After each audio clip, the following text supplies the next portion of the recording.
Welcome to Still Growing in Grace, a program dedicated to inspiring joy, giving hope, and delighting in grace. I'm Mike Zenker, and I'll be sharing with you a message of hope that will expand your understanding of God's love and amazing grace. God already deeply loves you, totally accepts you, and really, really likes you. Growing in Grace Ministries Canada and Hope Fellowship, your community church, invite you to enjoy today's program as we dig deeper into what it means to be still growing in grace. Good morning, everyone. Welcome to Still Growing in Grace. We got a treat for you today.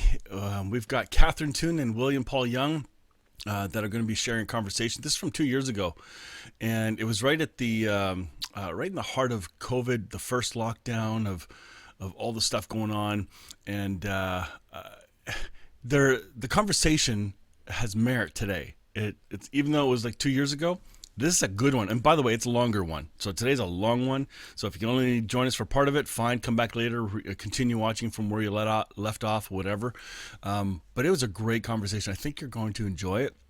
So without any more, we're going to jump right in because it's a longer one. So let me get this ready. Here we go. And by the way, if you're watching, comment, say hello, tell us where you're watching from. I am watching with you as if I'm seeing this for the first time with you. If you've seen it before, I doubt you remember, but either way, I think you're going to be encouraged by what you hear. Here we go. There we go. All right. Good morning, everyone. If you're just tuning in with us live or tuning in later, I've invited Catherine Toon and Paul Young to have a discussion about finding hope and giving hope in times of crisis. And I don't know where this is going to go. I've learned over the years to not do that with Paul. We just go with it. But honestly, my hope is that anyone who hears this today will at least know there is hope. And it's inside of us already, and how to look for it and how to give it when we react to other voices that we hear in our media and on social media and the news. So I don't know, I wanted to say how you guys were doing first, because I know each of us we have a different perspective. I'm in Canada, just south of Toronto. Catherine, where are you? Colorado. And Paul, you are in Portland? I'm actually in South Washington State, just north, about 35 minutes north of Portland, Oregon. So let me just ask how you guys are doing, because I think that's an honest way to start, and let's see where this discussion goes.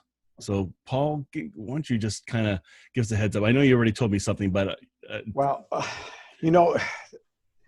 is such an upheaval, strange confluence of a whole bunch of things that are erupting at the same time.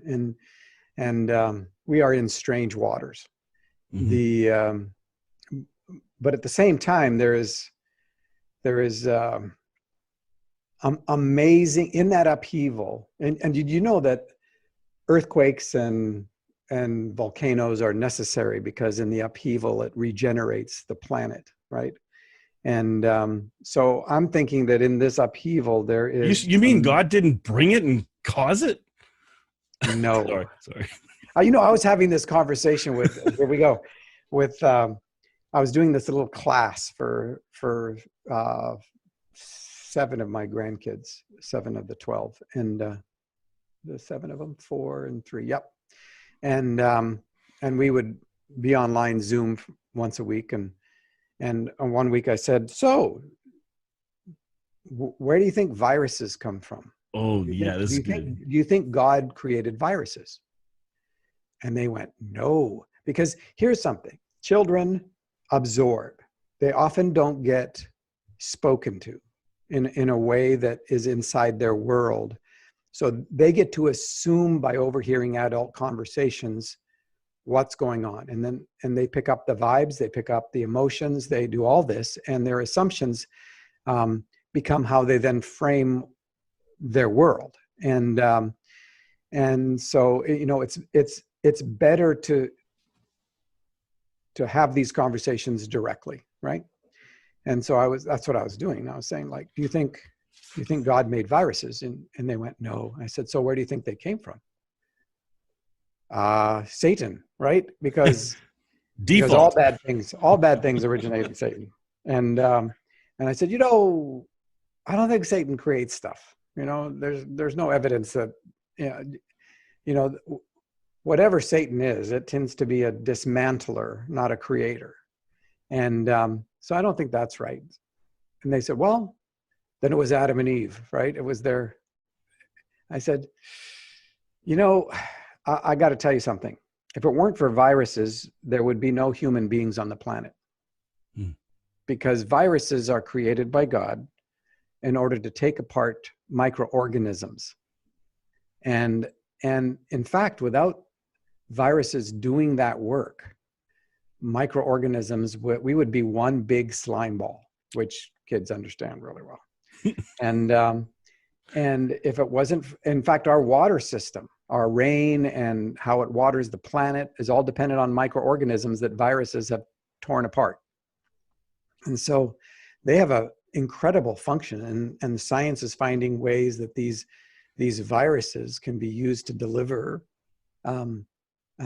medicines into parts of people's bodies that actually helps them heal. And so the intention of viruses in terms of God's creating viruses is good.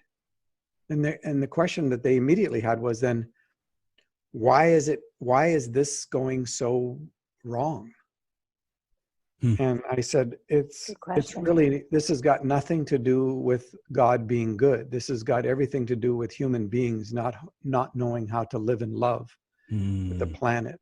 We have a moral issue here, and it originates with us, just like Adam, right? Through one man, brokenness enters the cosmos. Well, it's our incapacity to live in love with creation.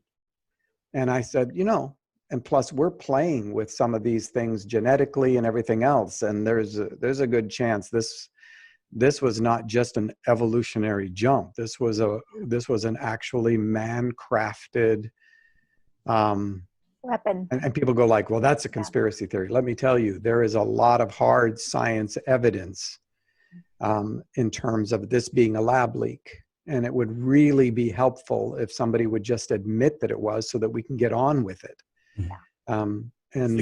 Conflicting messages are causing more angst. Oh, and everybody is what? Everybody is trying to maintain a false identity, even as countries, right? And so here, you know, America's got a false identity of being the savior of the world, and being the Lone Ranger, and being independent and impervious. And China's got the identity of, you know, we can't admit fault because we've got to keep the party line and the whole thing. And you know, the whole world is having their false identities rise to the surface. And here's the hope part of that. The unexposed is the unhealed. That's where the hope is. The unexposed is the unhealed. And that's true in my life. Part of the healing, if you want to know what to do in the midst of all this uncertainty, deal with the broken places in your own heart. Thank you. And let that ripple into the world. And it's in your relationship with your spouse or your significant other. It's in your relationship with your kids. It's your relationship with your family and extended family. So, you know, in terms of what we're facing here, I've got a son who's a Portland police officer, right? And so he's on the front lines. I have a son who works at Costco, and he got cussed out yesterday because he had told someone that it was policy for them to have their mask up over their nose. Because, you know, who knew that noses were connected to lungs? The lungs, eh? Like, who would have thought, eh? They're so close to the mouth. You thought that they were connected to the stomach, you know? And silly. I know. And a daughter-in-law who is a ER nurse. And so Kim has 5 sisters and 2 brothers. And 3 of her sisters and their husbands 3 weeks ago, went camping together. And they, you know, when you don't see COVID face to face, you tend to get fatigued by all the separation and all the anxiety and everything else, and you become cavalier about this, you know. And you know, I even heard, I mean, we had a huge gathering in Portland of Christians. You know, these are my people, Christians, and they had a big worship service in the middle of the city, and almost nobody wore a mask, and it was like, we're not going to live in fear. And I'm like, so does that mean you don't buckle up when you get in a car? because you don't want to live in fear, and you don't buckle your kids because you don't want them to live in fear. Right. And you don't take, you don't get a vaccine, or, or you don't go to the doctor because you don't want to live in fear. I mean, come on. And there is just this sense. And the reason that I'm a little animated about this is because all 6, Kim's 3 sisters and their husbands, all in the last 2 days have been positive for COVID. And, and they did, they wore masks, and they did, they did the right things, kind of, but they still went into a restaurant. They still went into a grocery store, and one of them is rebellious enough that she will rip the mask down below her nose, and as soon as she's past the security person at the gate, and now all 6 of them, and 3 of them so far fairly intensely sick. And then we have a nephew whose best friend, who almost married our niece, young, it's like 28 years older, like that, and he just died. And so, this is not a game that we're involved in here, and nobody knows the long-term effects of this. And so it's like, all right, why don't we stop demanding our rights and think about, who are we as human beings and what matters? And does our relationship with Jesus have any impact on this at all? If people say, well, what do you think Jesus would do? Of course he would wear a mask. I mean, he was circumcised at 8 days. He did the ritual washings in the temple. Why? Did he have to? No. It was a way to be all things to all people, and it was a way to submit to the governing authorities. And I was going to say, it has nothing to do with submission, does it? Oh, it does. This is a God who submits by nature. Yeah. And why? Because it's an act of love. Yeah. And so, my emotions are pretty surface and pretty raw about this. And I don't say anything in terms of accusation here. We all come to the table with broken places. But what we have is people who don't know who they are. And I'm talking my people as well, Christians. Yeah. They don't know who they are. They have a religious identity, but they freak out just like anybody else does, because their relationship with God is not more significant than the fear that they're surrounded by. And it's like, you need to know who you are so that you're not reactive. Love is never reactive. It's always responsive, and it's always inclusive of the person that they are responding to. You see it in Jesus all the time, but we built an identity religiously that is much more related to Moses. And so it's all about rights and law. And as a result, we find ourselves reactionary, because that's what you do when the law is broken, when somebody violates it. And even the person who wears their mask below their nose, we get ticked off with if we're the self-righteous ones who don't, And so there's all this stuff that is just going around. And like you said at the beginning, Mike, hope is relational. I mean, the element of hope that is so central to all this is a relationship with a God who is alive, who doesn't just snap fingers and fix things because we built this house of cards, right? And out of respect and submission, this God joins us without accusation, sometimes with confrontation, sometimes with the absolute no in our lives that says, no, you're not designed to live like this. You're not designed to spew darkness on people around you. You're not designed, you're actually designed to be a person who is love and light and hope and goodness and kindness and patience and long suffering and self-controlled in the midst of chaos, and you look at the world, and you can't blame them for having false identities in their brokenness. Just like, okay, we carry that darkness ourselves, and part of the work that we have to do is in our own hearts and then begin to be present and responsive to the world that we're in, and let the ripple effects go out.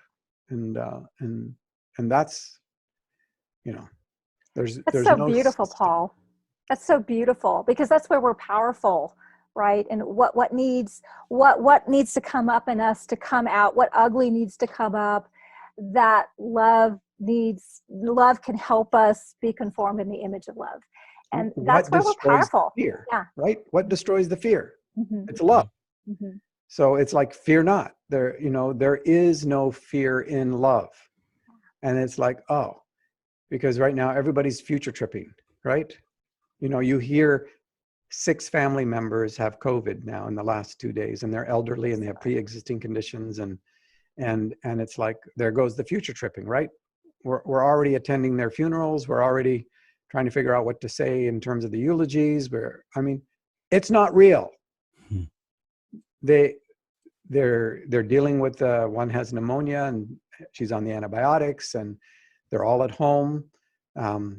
We're making chicken broth and delivering it to them, and, you know, and doing all the right things. And in the midst of it is the presence of God. But if we're not present to what's actually happening today, like we're in some imagination of how this fear is going to take the world over, and all this inevitable, horrible stuff's going to happen. This is where the conspiracy theories all come from. And it's like, no, fear not, be present, be here, right? Respond to what's actually in front of you, not some imagination that's fear or shame based. You're bigger than this, right? You're bigger than this. Yeah, there might be a shipwreck. This is Paul in Acts 27. Yep, you're going to shipwreck, but I'm here to tell you that we're going to get through it, you know? And so they begin to surround him because he's the only person of hope. And they basically chucked every navigation piece of equipment off the ship. And Paul's going like, I told you guys before we started, there was going to be a shipwreck, you know? And, but I went with you. Right. It's kind of funny how this COVID thing seems to be that storm on a ship for Paul. Like we're all being forced into functioning from a place we're not used to, locked in our homes, isolated, all these things. And I'm in a little series on Sunday mornings here at Hope Fellowship called "Stop the World, I Want to Get Off," based on a song title. And the subtitle is "It's Okay to Pause and Mend Our Soul." Like this is a time now to look at who we are, like, because it's all coming out. However we've been functioning is now being revealed. So if we've been functioning from flesh, it's all coming out. So my recipe so far has been to be still, take a look at how Jesus went off to pray, that don't be afraid. You already talked about that. What does it mean to rest, to believe we're beloved? And then, I don't know if you caught this one, but Nebuchadnezzar's dream of hope, that's the one I'm going to end my series on, because right now there's a lot of negative end times fear that's being put into the Christian world that I think is false. And Nebuchadnezzar's dream points to the kingdom has come and is covering the whole earth. And like, this is good news. Let's not spew the bad news. Right. I'm just shocked at what has been inside many of us and our beliefs is now coming out when the pressure's on.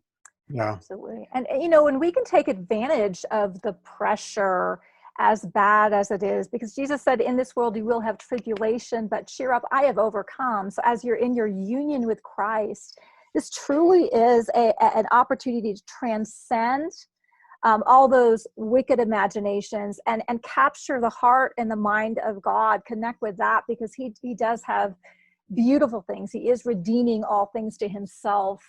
And, you know, we have the opportunity to connect with that and get upgraded. And that was the one word that the Lord really gave me when this whole thing got started, that this is an opportunity for upgrade. So the false identities that you were talking about, Paul, false ways of being that we're trying to do, to be, or whatever, things that have propped us up, these, you know, kind of being kicked to the curb as all the pressure comes and all the broken stuff is revealed to be healed. Oh, let's be very clear. It's coming up to be healed and upgraded to help us be conformed in the image of Christ, the image of love himself. So Catherine, are you also like, I'm going to assume it's the same in your area, just like in Paul's. This is a really real big deal, you know. In Canada, it's a big deal. Our numbers are much less than in the States, and it's frightening. But like Paul was saying, there's a complacency that can come and a fatigue, because the more rural you are in Canada, from away from big cities, you think, there's no virus. Good. Like very dangerous thinking. So, well, but how are you doing? Oh, thank you so much. But we're doing fine. I mean, we're feeling the pressure like anyone else. You know, I had to correct one of my daughters yesterday because she was starting to get really cavalier, and I'm like, Rachel, you know what? You may not be worried for you, but there's elderly people, and so what does love do? Love sacrifices to build others up and to protect others. Love always protects. And so in that place, you know what, let's not get complacent because of our comfort and me. How can I serve? How can I protect? Yeah, because agape is others-centered. Absolutely. Others serving and going low to lift up. I mean, that's the reality of Christ. And so that's what we're called to do. And in humility, you know, what is it in me that needs to come out and needs to be repaired, all that kind of thing, and mended, you know, false identities, all of that. It is a time that we can embrace, even though it's painful.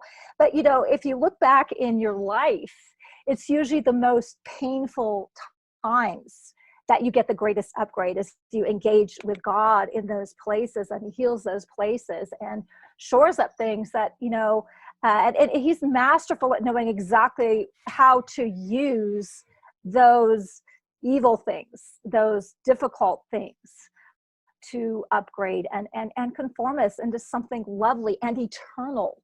That, you know, one way or the other, the corona thing, it's going to pass one eventually, you know. But what's going to remain? What's the fruit that remains? And so I feel like, you know, as focusing on that, even in the midst of our pain, and we need to be there for one another. You know, Paul, my heart breaks for that. I'm so sorry that you're having to deal. I have other friends that are having, you know, corona, and just like, oh my goodness, sucks. And so, you know, but in the midst, as we're keeping our eyes on the one who loved us and gave himself up for us, we really are being transfigured into that image, which is what we need to be. This is where we can really shine, because the world does not have answers.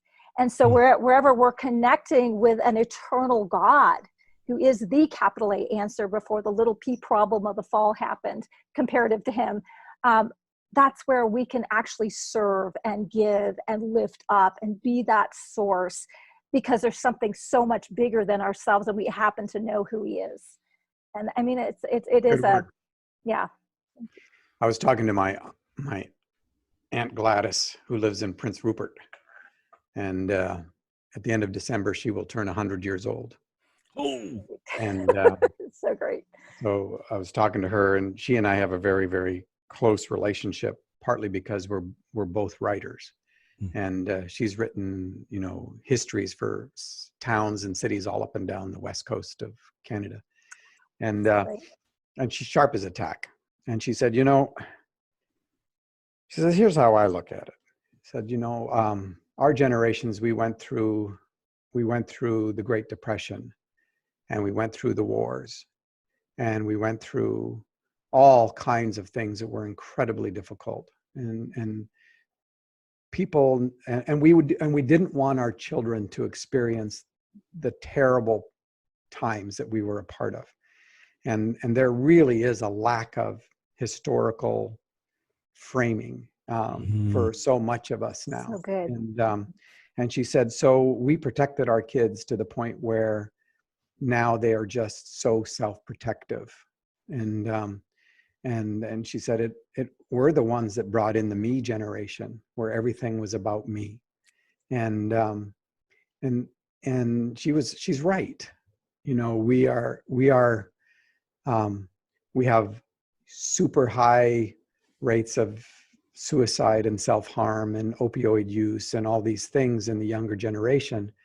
And, you know, this is, for a lot of them, the first kind of pressure from outside that they've experienced, and they've been taught, especially in the West, this individualism and we've lost a sense of community.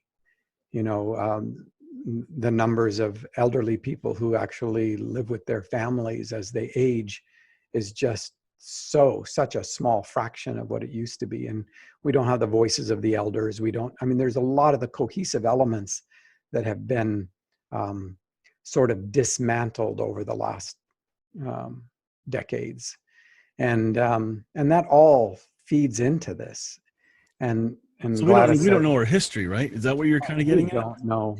And we, as a result of us not knowing, we are tempted to repeat it. And not just the history of where we're at locally, but history on a global scale in terms of humanity, the kinds of mentalities and things like that that we're willing to give our souls away for. And in the midst of it all, in the midst of the storm, there is one who walks on the water. And it's like, all right, I know where to keep my eyes. And if I begin to look down and stuff and begin to sink, I know that he won't accuse me of not being able to perform right. That this is a love that will just laugh about it and go like, no, I'm still here. Here, let me give you a hand up, and that's the centering piece. That's peace in the sense of PEACE. It is a relationship with one who is in the storm, but is the place and sanctuary of hope. And it's because why? Because we are loved. We are loved individually. We're loved as community. We're loved as the human race. We're loved because we're human. We're loved because we're worthy of it. And this is not a God who needs us to love him back, right? This is not a God who can be served by human hands, as if this God needed anything. So you would think the church, Christians, believers would know this. They would know they're beloved. I can hardly wait to talk about beloved, because to be loved, to know you're beloved, changes everything. Because if you live in reaction to what you believe, and if you don't believe it, you live like it. Yeah, and I'd rather change the word believe to trust, right? Because the Greek word is actually the word to trust. Okay.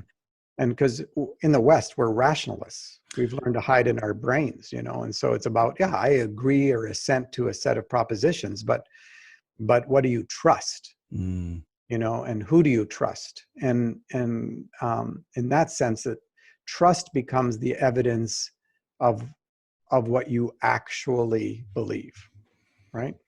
And it's like that's where, for a good chunk of my life, I gravitated toward religion because it was easier than trusting. You didn't have to think. Well, you didn't have to trust. Exactly. Particularly when your trust has been violated, right? Correct. So, Yeah. and that's where the healing portion comes, because if trust has been violated, how can I trust in a God when I can't see, when the people that I have seen, that trust has been violated. So that's why it's crucial for us to deal with our stuff, right? Yep. I want to read a poem, since that's kind of what I do sometimes. And this is called Kind of Way. And it's written by David Tenson, who's a friend of mine. And he's an Aussie. And he's a therapist and a poet and a musician and a dad.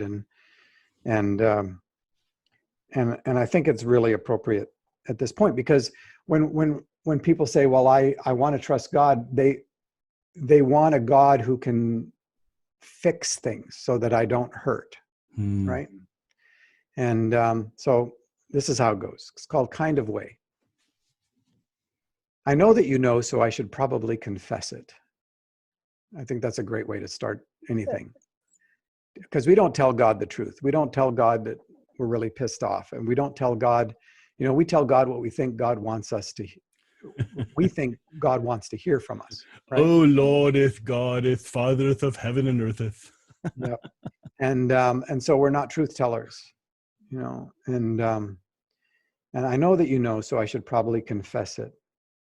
Not because it's a bad thing, because it's normal and it's necessary to admit that you've disappointed me and continue to.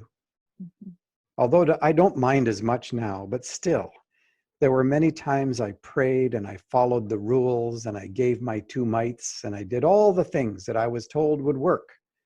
And others certified with charismatic conviction to do more, give more, faith more, sacrifice more, lots more. And still nothing. No breakthrough like I believed or like I prayed for. Well, I underestimated you. I wanted to believe you were containable, constrainable, and reliable in the my way kind of way. You know, the magician, the hitman, the slot machine, deal maker, earth shaker, genie in a bottle kind of way. And then I recalled that on a dark but necessary day, you took yourself and my kind of way and the cosmos to a cross. And then you went missing for 3 days and my world fell apart. All my hope exhaled a forsaken surrender and my heart broke and my dreams broke and my kind of way kind of died again. And then there you were, alive and the same, but not really, a resurrected form of you that even took familiar friends by surprise. And that's what you keep doing to this day. You keep failing and disappointing me in the best kinds of ways. Every time I think I've got you where I think I need you, you disappear and disappoint and turn up incognito on a familiar path or at a regular meal or in an average garden with a spark in your eye that demands my attention. And you invite me again to put my hand in your side, embrace you and kiss you and get to know you again in a new kind of way. Wow. One of the things that we forget in these times is all the ways that God has been present and with us in our histories. You know, it's much easier to remember the difficulties, and we forget all the things that went right, or when something showed up in the nick of time, or, you know, and a lot of times you can look back and see, well, those were real childlike steps. I mean, just basically learning how to teeter on your 2 feet, you know, and God was very gracious, but he won't let you, he won't always pick you up because he wants you to learn how to participate, not just stay a baby.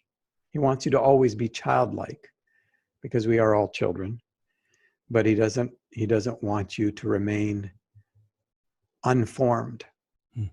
And God is not the author of evil. There is no darkness in God whatsoever. And this has not caught God by surprise, right? This is a God who is constantly present. God is nowhere wringing his hands wondering, what do we do now? And that doesn't mean that we're not living in a broken world. But God is not the author of the brokenness. God is the presence of kindness and peace in the midst of all the circumstances that we find ourselves. And this is why it's so critical in order to experience peace that you stay in the present. Encourage one another as long as it is about today, so that you are not swept away by the deceitfulness of brokenness. Hebrews 3:13. It's my verse for the year. Got it at the beginning of the year. Encourage, build the heart. And courage is what's going to change the world. The courage to stand inside the truth of who you are in the simplest of everyday responses to those who are right in front of you. The courage to put a mask on. And just because of knowing who you are and the kindness that it represents. And the courage to be the presence of peace in chaos. The courage to climb inside people's losses and their frustrations and their anger, to be angry with them without ever turning it to violence. You know, and that encourage one another as long as it's about today. Stay inside the grace of just today, because everything else doesn't exist. You know, all the future stuff that could go wrong doesn't exist. And grace and trust are always present tense. You don't get grace today for some eventual imagination that could or might not happen. Right. You get grace Taking for what's thought, in front right? of you, which gives you the ability to respond to it. Well, can I ask you a question then? Yeah. This has been a common question. I've pondered it. When we say "don't worry," they say I'm not worried. I'm being concerned then, because apparently in the Bible says "don't worry." So how does that fit with what you just said? Because I think there's a link to living in the present, not worrying, or living in the future trip. But even the difference between those two words. Yeah, when you future trip, you're by yourself, and that's the fundamental lie. The fundamental lie is you're alone. All you've got is your own resources. Nobody's got your back. You're the only one who's going to be able to take care of yourself, and you don't have what it takes. Right. So how can I change the language? From worry? Yeah.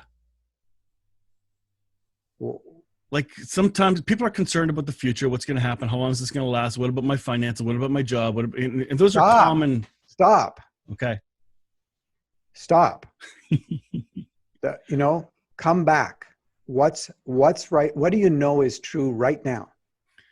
And that's what I caught from the very beginning of this conversation. I think there's a key here, and I want to capture it.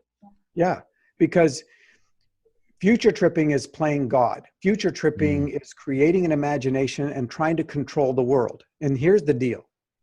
Fear will drive you in one of two directions. It's not that we're not going to experience fear or the triggers of it.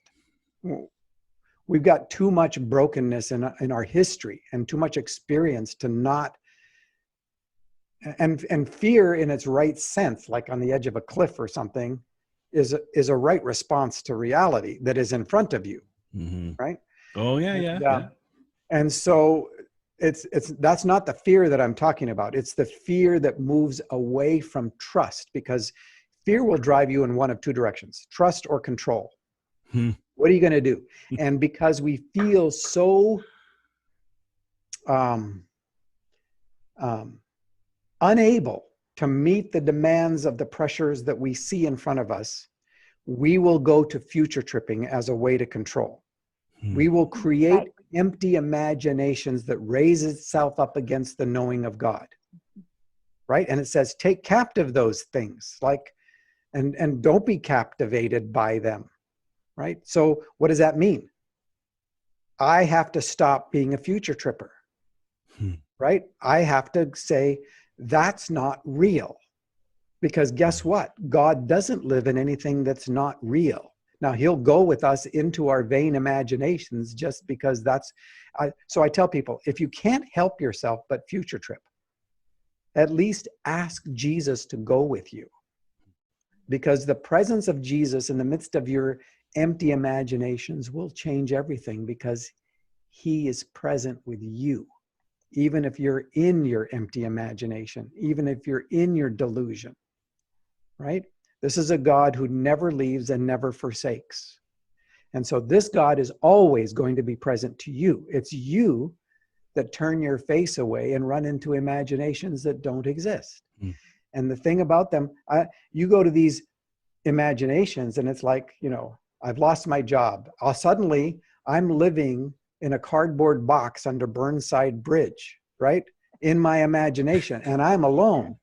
Or I go to my funeral and nobody else cries, I mean, I've already been there. I'm in that, and it's like, wait a minute. I've never done that. No. But it's not real. I know.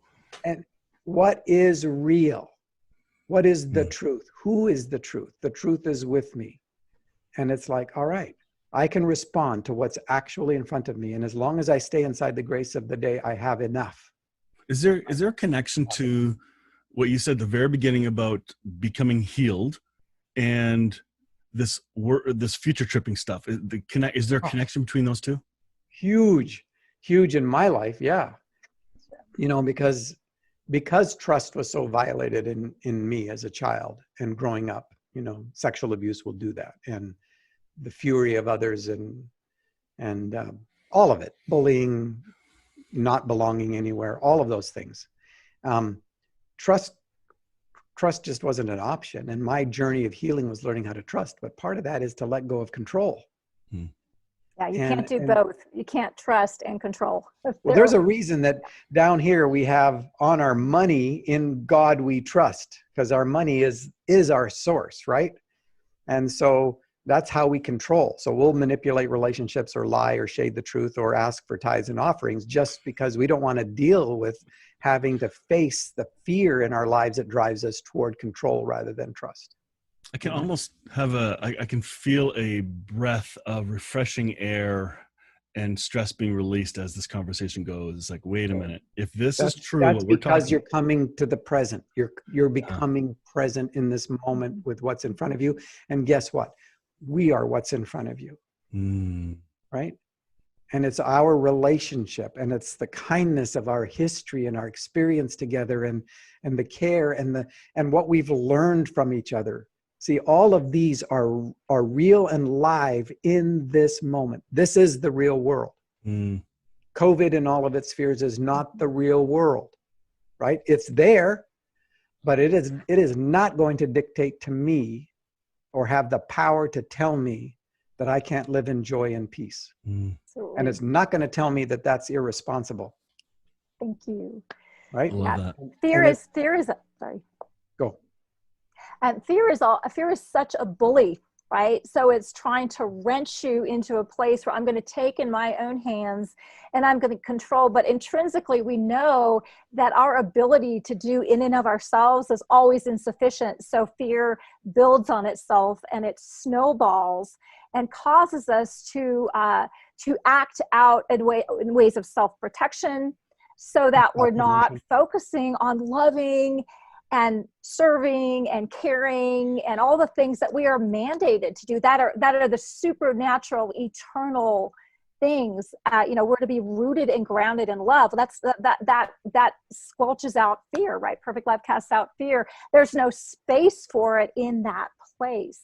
And so we have an opportunity to operate out of that place, which is a right now place of love and service that transcends all of the seen realm that is constantly threatening. I'm going to kill you. I'm going to take your job. You're going to starve to death. You're going to live under the bridge. All of those things, those vain and wicked imaginations that are bullying people into self-protection and an emotional, spiritual lockdown versus an open heart and an ability to connect and transcend, the circumstance that is swirling around us. Yeah. And, it's part of it is just being ordinary. I know so many people are trying to be extraordinary and they've never learned how to be ordinary to begin with. I love it. Rather than extraordinary. Is it the one-upmanship that we see going on? False identity is always self-protect or self-promote. Can I ask you both what you think of this verse? Because this has been popping up in my head a lot. I'm going to put it on the screen. This is from Philippians 4:7 from the Passion Translation. I just love how it says it. It says, don't be pulled in different directions or worried about a thing. Be saturated in prayer throughout each day, offering your faith-filled requests before God with overflowing gratitude. Tell him every detail of your life. Then God's wonderful peace that transcends human understanding will make the answers known to you through Christ Jesus. Has that verse come across your desks or minds lately? Yeah, about 30 seconds ago. Okay, fine.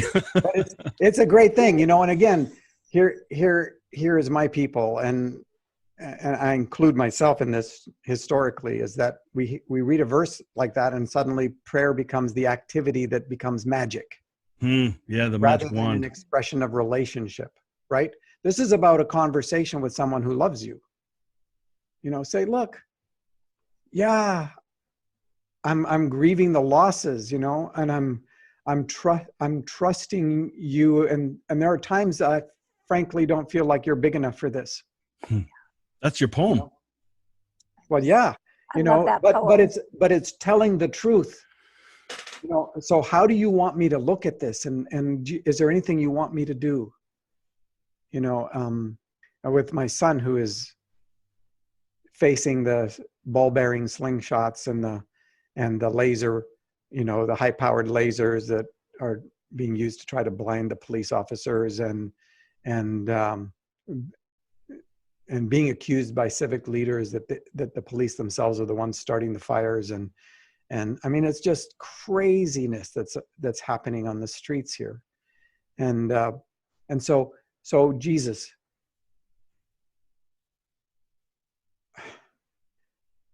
I don't want my son hurt. I don't want anybody hurt, you know, and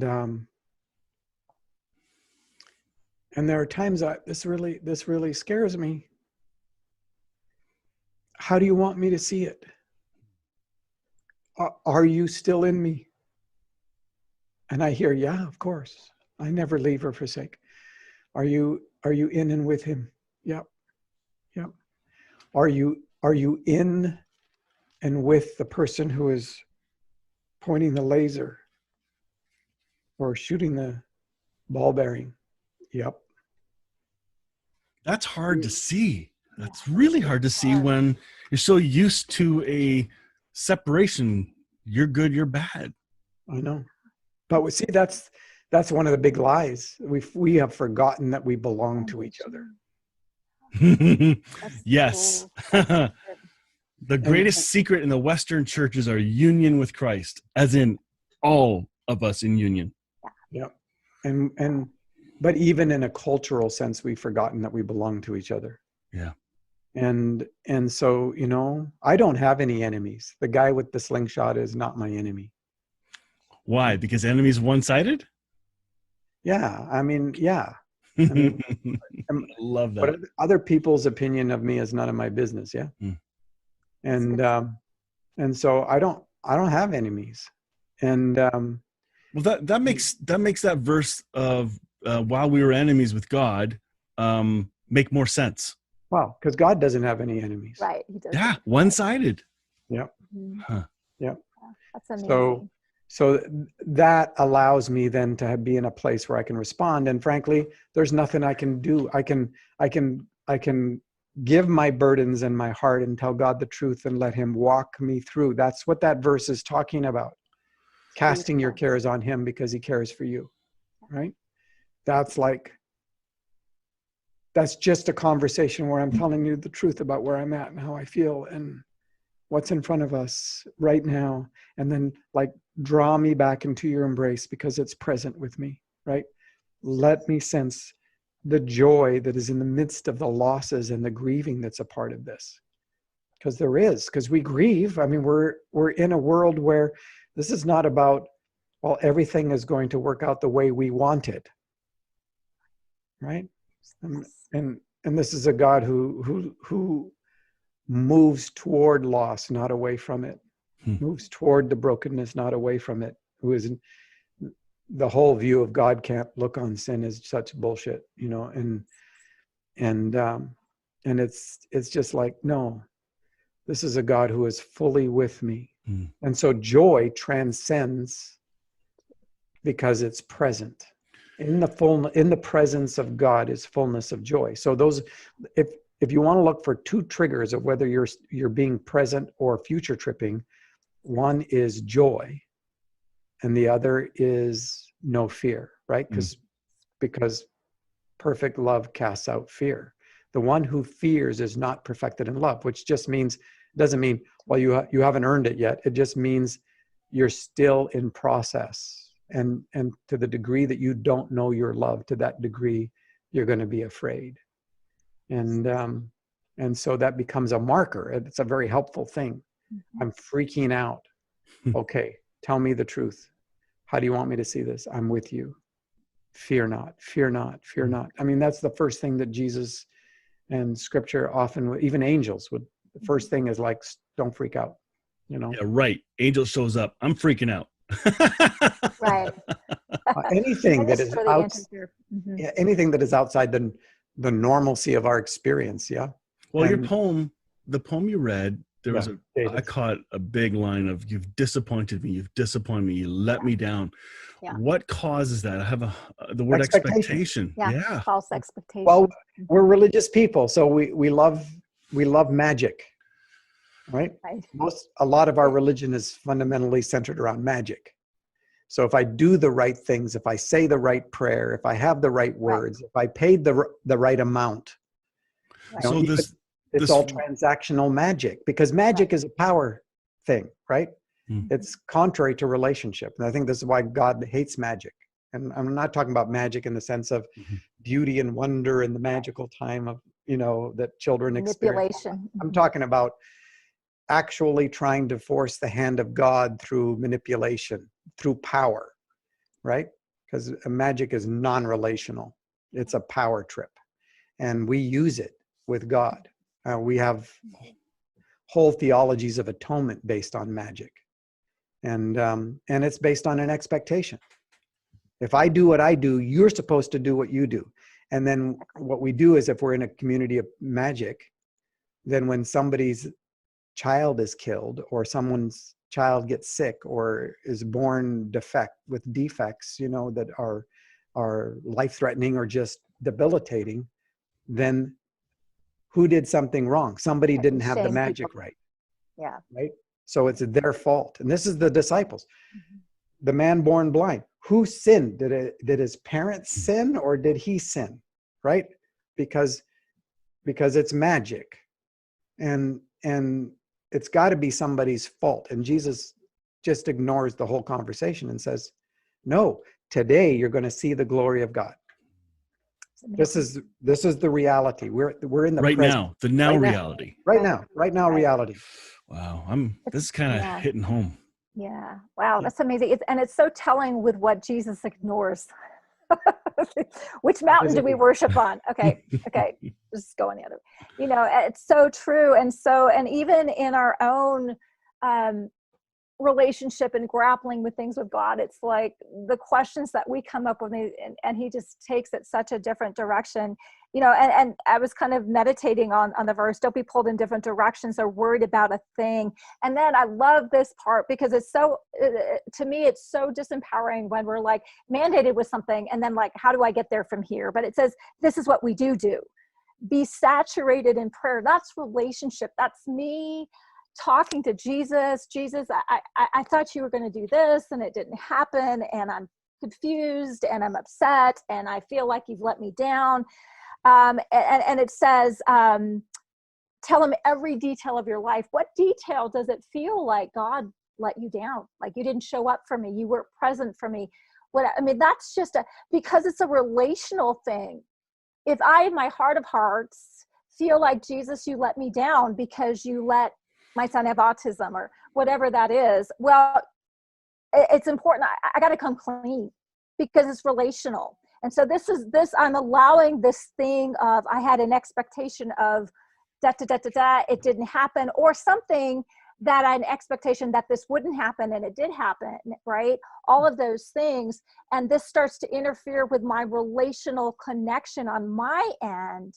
And we've got to be able to vent that to a good God who's there in our suffering, so he can bring us in his perspective, which transcends all of that, which, you know, and so I love that. And then of course that bring your request with overflowing gratitude. And that was kind of what you mentioned, Paul, earlier. We forget where God displayed himself in ways that we didn't manipulate with our magic, right?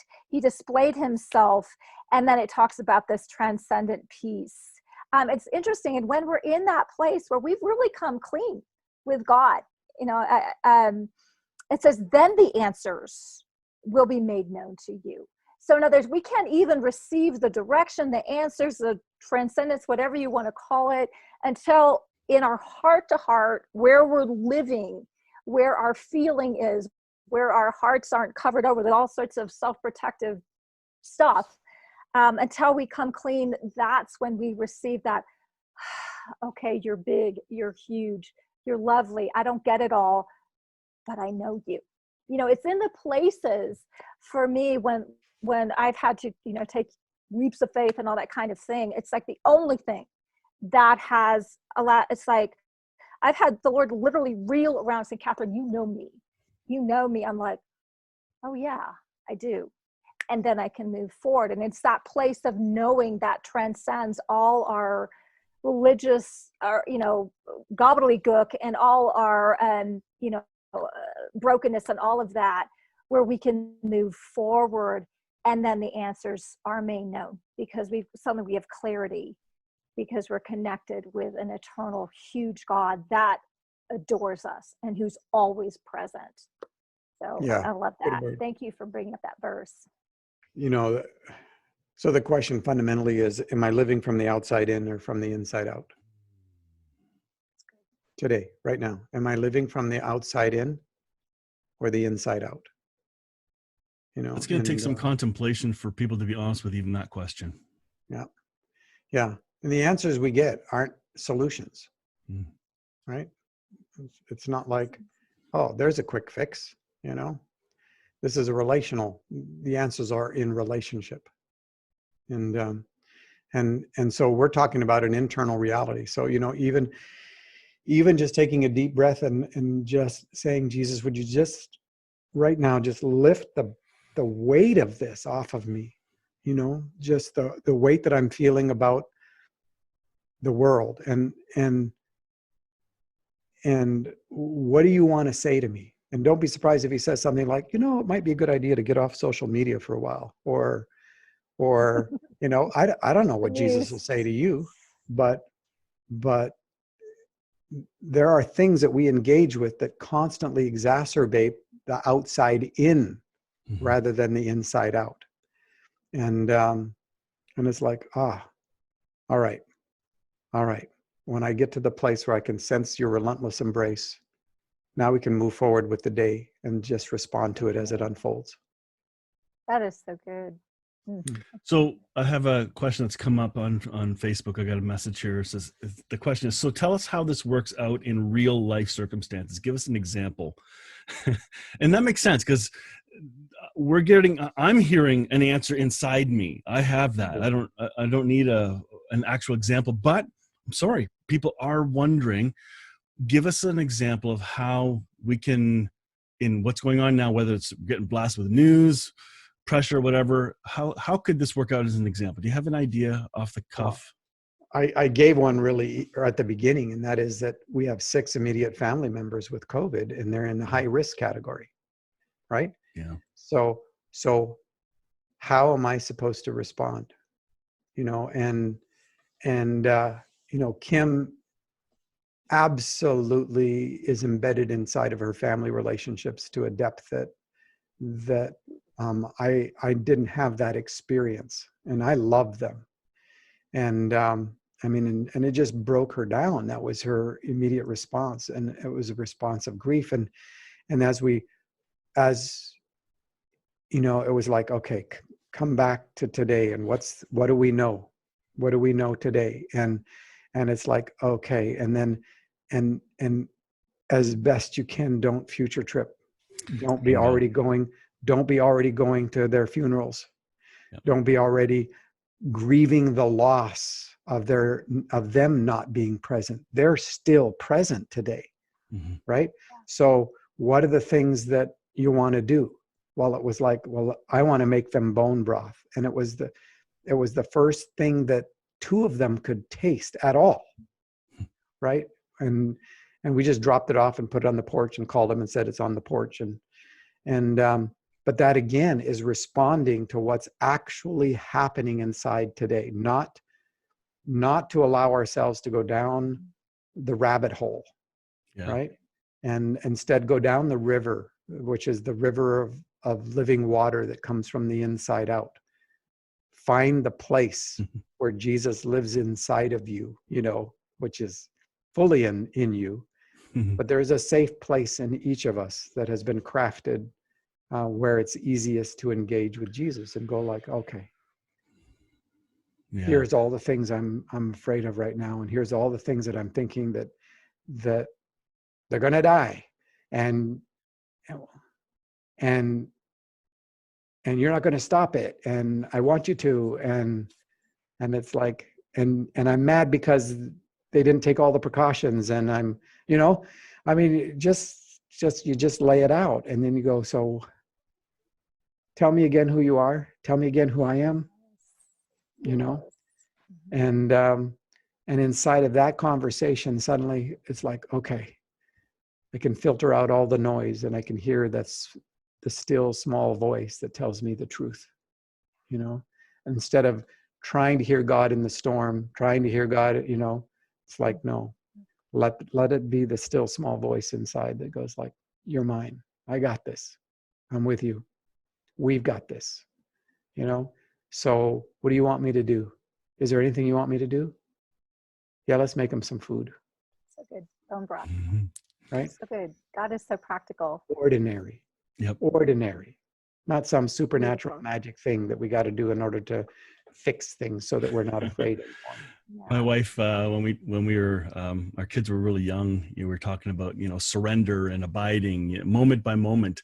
Well, she said it's instant by instant. As a mom who's constantly like the radars between 3 kids, it's instant by instant, and you can't plan 10 minutes ahead. Like it's so, that's what I got today. What I've heard so far, the most practical thing is stop trying to figure it all out. Be. That's rare. Yep. Well, we try to figure it all out because we want to control it. We want to control all the variables. Well, because we can't trust God. You know? Exactly. So somebody's got to control it. Exactly. And God's refusing to control. you know, and one of the things that was so good, Paul, that you were, well, all of it was so good. So good. But one of the things is that pouring out of what you are experiencing. Like if we're all trying to be like faith giants, like, let's just lay down the crap and like just be authentic with the one who already knows it all. That's what I loved about that poem. I hope you post that. I love that poem. You can find it on David Tensen, TENSEN.com. SEN. Okay, good. Excellent. But in that place where we're just coming clean with what we're feeling. And I love that. Remind me who you are. Remind me who I am. Because that's going to be your tether. That's rooted and grounded in love. So you've got all this crazy going on, but you're rooted because there's something bigger, a person that's bigger than all of it, who's wild about every single person in his creation, every single variable in his creation. He's attentive and he's aware. He doesn't miss anything. Right. And so, and I love the fact that he gives you something doable. If we had to go for let's get 1 million people to pray, okay, whatever. But no, let's make bone broth. I love that. That's so, yeah, I can do that. And that actually ministers to people. That ministers. And there can even be a supernatural layer on your bone broth. I'm calling that. It's amazing, right? This is how we're to function as, with one another. And so it just lifts everything up. That's beautiful. Thank you for sharing that. So I'm going to go have breakfast with Kim because I told her I'd come have breakfast with her. Awesome. Thank you. So, Paul, thank you for this time. Well, thank you for this. I think this is a message not just in the U.S., but in Canada, around the world. We need to hear how we can find hope and give hope. And this conversation was really powerful for me, and I hope others will hear it. I'm going to post a video link from Jason Gray, Remind Me Who I Am, and I'll look up that poem and paste that in here as well. So thank you again. We can be hope. Yes, because hope resides in us. Hope dwells within us. Yep. Very Much good. love to you all. Thank you. All right. I'm going to sign off, and we'll catch up again soon. Thanks, everyone. Sounds good. Thank you. Bye-bye now. Oh, man, I hope you enjoyed that. I took a lot of notes. That was a lot more content than I remember. So, oh, my goodness. I love that. I hope you enjoyed that, too. That was a really good conversation. If you didn't hear it from the beginning, go back and listen to it while you're mowing the lawn or doing dishes or whatever you're doing. This is a great conversation to listen to. I got all kinds of notes below. Comments, takeaway statements, like the idea disappointment comes from expectations. God has no expectations of you. Great reminder. Another question that Paul asked was, ask yourself, are you living from the outside in or from the inside out? That was really cool. Separation is an illusion. We've forgotten that we belong to each other. Yeah, Sandy, that was really refreshing. Sandy, did you see the picture I sent you? Maybe your Facebook Messenger doesn't receive pictures, but I sent you a photo. It's supposed to make you laugh. Anyway, that's all I can say on here live. Yeah, Howard, good morning from Toronto, BC. Yeah, it was a very good conversation. Whoever is B.Free, tell me who you are, or at least where you're watching from. I don't recognize that YouTube name. Who else? We've got Jim Willard down in London. Howard in Sorrento, BC. We have Sandy in the UK watching. So yeah, this has been great. All right, I'm gone. This was a longer one today. Usually they're like 40 minutes, 45 minutes ish, but this was an hour and a little bit. So I'll let you go on your way. Have a great day. Next week, we'll do another recap of a great conversation.